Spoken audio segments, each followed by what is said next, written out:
In Squarespace, there's a lot of hidden features within the platform. And one that I use often for individual events is the hide your navigation and your footer toggle.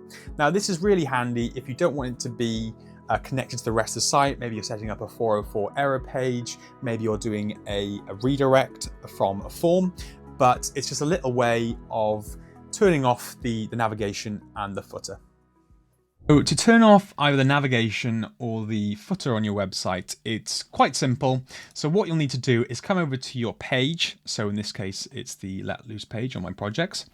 I will then go over to the settings and then go to navigation.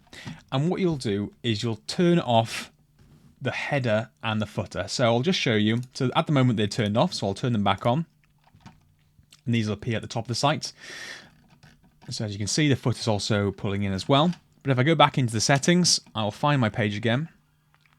Go to the settings, then go to navigation, and then deactivate these. So you can either have a footer showing, or just the header showing, or both disabled. In this case, I wanted to push into the immersion a little bit and remove the footer from here. Now, it depends really why you want to do this, but it is handy if you want to have a specific landing page without these features on.